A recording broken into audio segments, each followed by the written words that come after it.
Hello everyone, it's Mariners Fanatic back with another YouTube video, and today's video is going to be about the top 10 most untouchable prospects that the Mariners have and who they should not be trading heading into the 2021-2022 offseason. This video is a little bit early, but I was thinking about it now and I wanted to get it done before the end of the season and before anything happens in the offseason. Also, I apologize for the delay in videos after the All-Star break. I had a lot of stuff going on and didn't really have time to get a video done. Before I jump into the list, there will be no players from the most recent draft. Harry Ford is obviously untouchable, and the rest of the guys are too, to be honest. They haven't played at all at the minor league level. A few guys have started to get at bats here and there, but in general, most teams are not likely to trade their new draftees. They're waiting to see how they turn out before they include them in trades. So don't expect any trades from any team, frankly, out of their brand new draft picks. This list will go from 10 to 1. Number 1 is probably pretty obvious, but I wanted to start with 10 so you guys can get to know some of our maybe slightly lesser known prospects who are really good. Starting with number 10, our number 29 ranked prospect in our system, Starlin Aguilar. Aguilar is a 17-year-old third baseman who bats left-handed and throws right. Currently, he's at the rookie ball level, and he's getting early comparisons to Rafael Devers. His stats in professional baseball to this point: he's got 88 plate appearances, 276 batting average, 1 home run, 15 RBIs, a 120 WRC plus.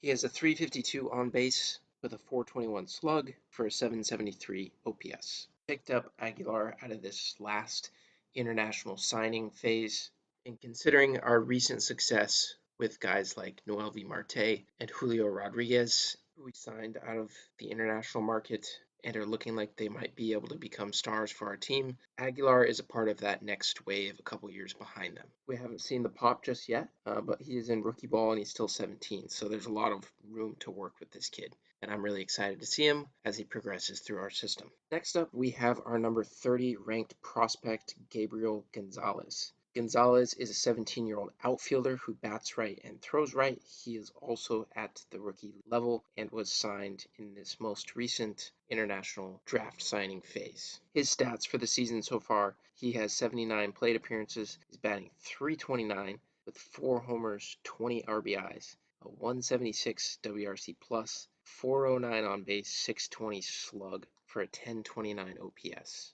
Now, obviously, these numbers are going to come down as he progresses through the system a little bit, but this could be the next Julio a couple years behind that we could see probably in like 2026 potentially. So these are guys that are a part of the next wave that we just signed that we need to protect. Gonzalez is tearing it up so far. He looks like he's going to be stud, and I'm excited to see what he does as he progresses through our system as well.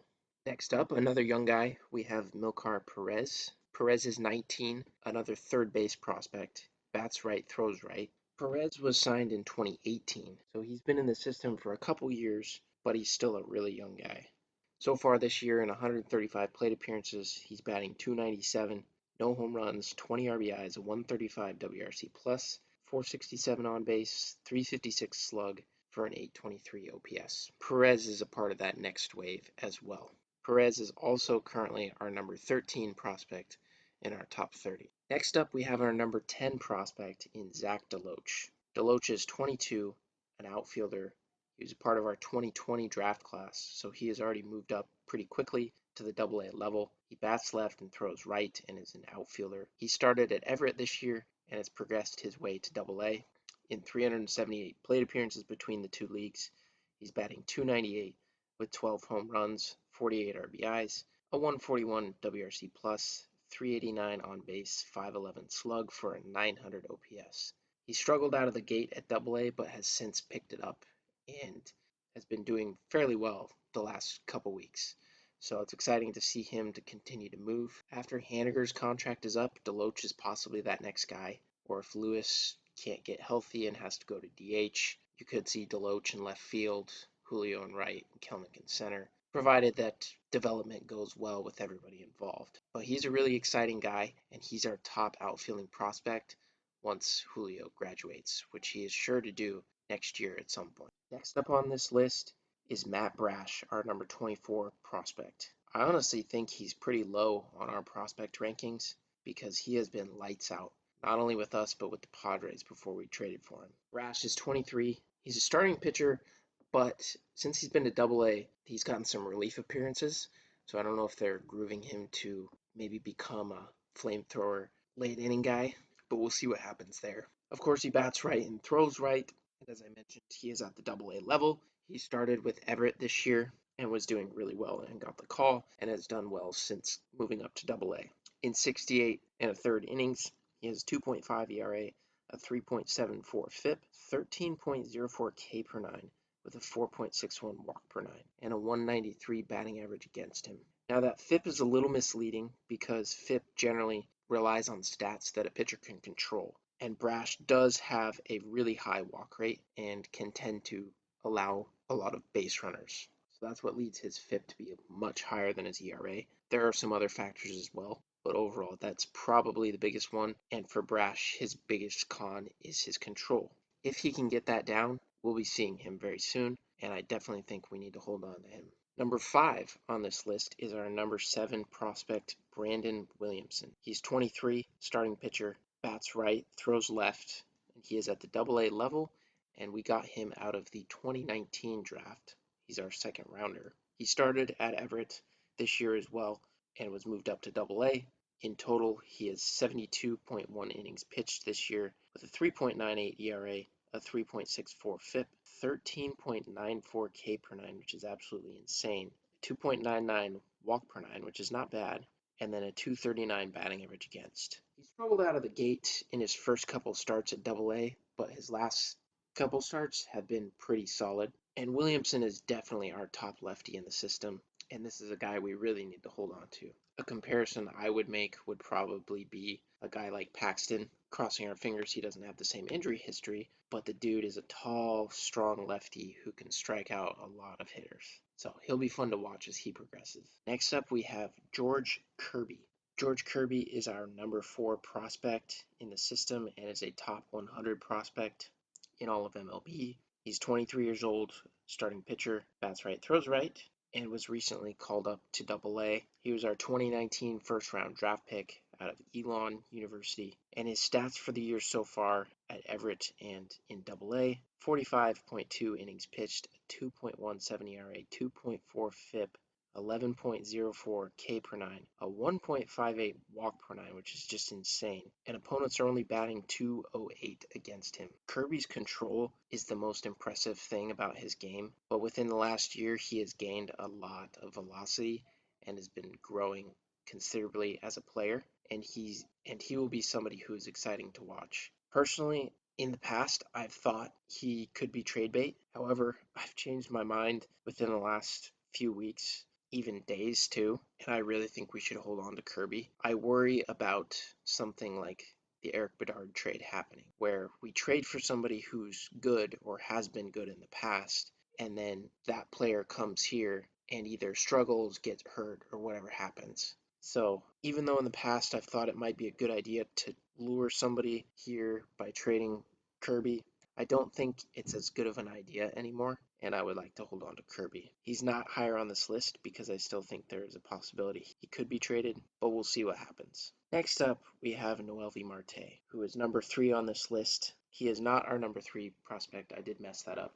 Kirby is actually our number 3, and Noelvi is number 4, but I flipped them because I think Noelvi is more valuable considering we don't have a lot of infield depth. Noelvi is 19 and moving through the system quickly. His main position is shortstop, however, he could move to third or second.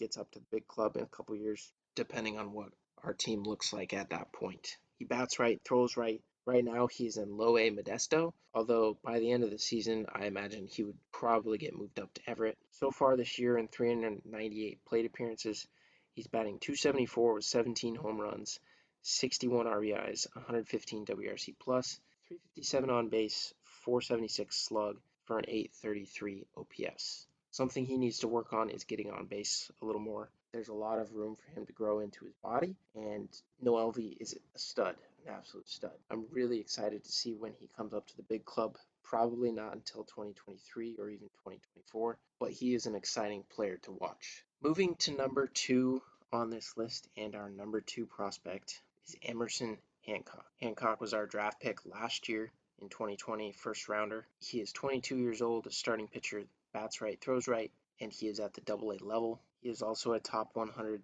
prospect overall in the MLB. And so far this year, he has made the jump from Everett to AA, and his first start in AA was insane. Overall, between the two clubs, he has 35.2 innings pitched, which is not a lot, but he's still got time to grow into that. 2.02 ERA, 3.59 FIP, 9.02 K per 9, 3.53 walk per 9, and a 154 batting average against.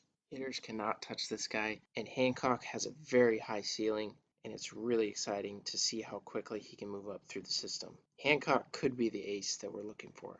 Of course, Gilbert has been pretty solid this year, but in my opinion, Gilbert's more of a number 2, number 3 starter. Hancock looks to be like an ace to me, and so it'll be exciting to watch his progression as he continues to move through our system. No surprise here, but number 1 untouchable prospect and the number 1 prospect in our system and number 3 prospect in all of baseball is Julio Rodriguez. He is 20 years old, an outfielder out of the Dominican Republic, bats right, throws right, and is at the AA level currently. He represented his country, the DR, at the Olympics this year and did well there, earning a bronze medal. And he has a lot of at-bats under his belt between the Olympics, Dominican Summer League, and the minors. So far this year between Everett and Arkansas, he's gotten 203 plate appearances, batting .309 with 9 home runs, 30 RBIs, a 151 WRC+, 404 on base, 543 slug for a 947 OPS. Rodriguez is a stud, and I don't know how else to say it. The dude is a star. He's going to be the next Acuna. He's not as fast as Acuna, but he's the next big guy, and I personally see him starting next year. Not sure if it'll be opening day or a month or two in, but the dude looks ready. Not for, maybe for this year. May see him in September. I don't think so. Julio is amazing, and I can't wait to see him. But I won't get too long-winded gushing over him. A couple honorable mentions. Jonathan Clase is a young outfielder in rookie ball as well. He's super fast. Last year he stole 30 bases. This year he stole 15, I think, before he got hurt. He just missed the cut for me. He's really solid, but so far his hit tool is not quite as good as his speed and outfielding ability. So if that can catch up, then he's a real threat to make this club in a couple years and perform really well. But it takes a little bit more time, and he is injured right now. The same goes for my other honorable mention, Isaiah Campbell. He was pitching very well in Everett before he got hurt and had season-ending surgery, as far as I know. So he should be back and ready for next season, and we'll see how quickly he can move up. But Campbell looks like another arm coming through the system that is going to do great things. Anyways, I hope you guys enjoyed that video and my top 10 most untouchable prospects as we head into the off season here in a month or so. Let me know what you guys think in the comments and what other types of videos you'd like to see from me moving forward. And I'll see you guys in the next one. Mariners Fanatic, out.